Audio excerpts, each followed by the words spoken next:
Hello everyone, नमस्कार। जय सिया राम। जय सिया राम। सर्वप्रथम हम talking about in this time एक भयंकर क्रिटिकल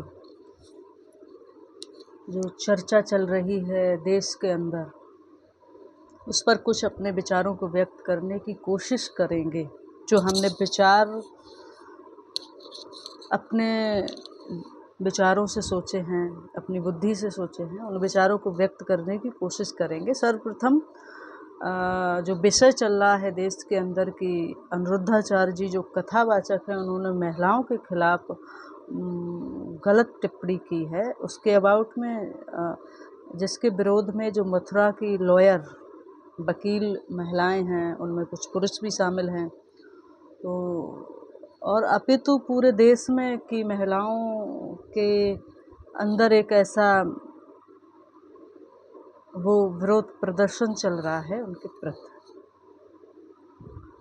और कुछ भी साधु संत हैं, उन्होंने भी कुछ कहा है, तो उनके भी विचारों पर हम कुछ प्रकाश डालने की कोशिश करेंगे। देखिए, अनिरुद्धाचार्य जी कई जगह पर गलत बोले हैं, वो मैंने भी पर्सनली सुना है। जैसे एक बार उनका कुमार विश्वास जी ने विरोध किया था। उन्होंने सीता माता को सीता माता का संबोधन ना करते हुए सीता ऐसी थी, सीता वैसी थी, इस प्रकार से बोले जा रहे थे। तो पर्सनली मैं बता दूं कि हमारे प्रभु श्री राम इष्ट हैं, सीता हमारी माता हैं और वही हमारे इष्ट हैं।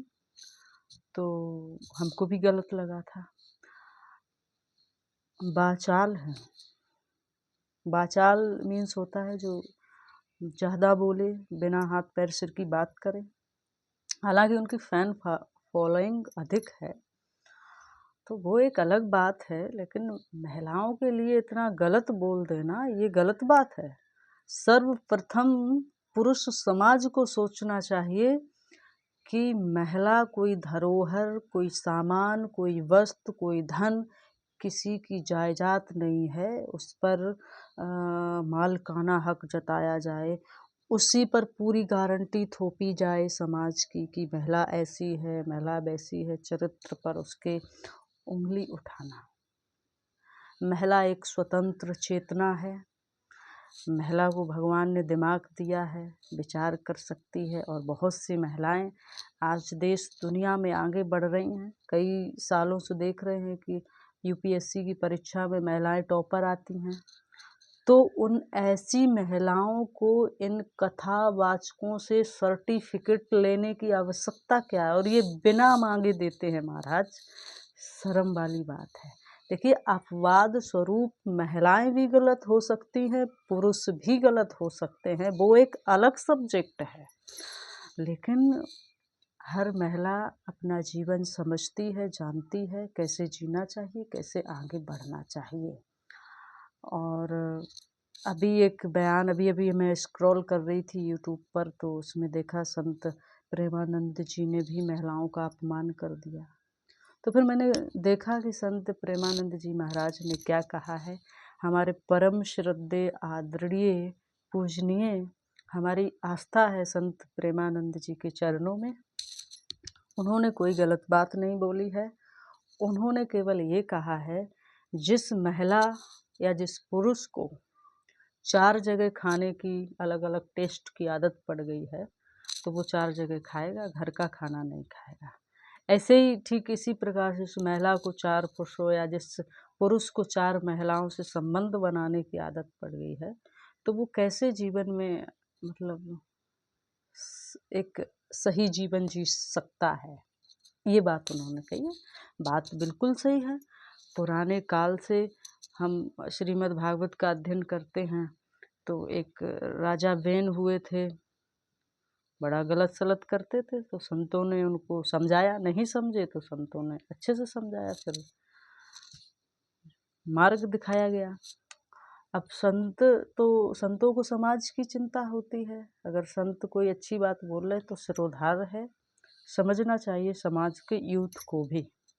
लेकिन सर्वप्रथम देखना चाहिए कि महिलाएं किसी से कम नहीं हैं। वो अपना जीवन सोच समझकर जी सकती हैं। महिलाओं को मैनली टारगेट कर कर उन पर कमेंट किया जाना ये पुरुष समाज की दशा को दर्शाता है। तो सर्वप्रथम मैं यही कहूँगी कि महिला हो या पुरुष हो, जीवन बिगड़ा है, कोई चिंता नहीं। भगवान हर क्षण हर पल आपको सुधरने की गुंजाइश देते हैं, हर समय। और हमारे गीता में ये तक कहा गया है, अपने जीवन काल के अंतिम समय तक आप शुद्ध अंतःकरण से यदि भगवान की शरण में जाते हैं तो भगवान आपको अपने पुत्र के समान अपना लेंगे, आपको दूर नहीं करेंगे। बशर्ते आपका अंतःकरण शुद्ध होना चाहिए, चित्त पवित्र होना चाहिए। जीवन में गलतियां होती हैं, लेकिन उन गलतियों को सुधारना भी एक महिला या पुरुष की ही जिम्मेदारी है। जब आप स्वयं सुधरेंगे तभी सुधर पाएंगे, दूसरा आपको कोई सुधार नहीं सकता है।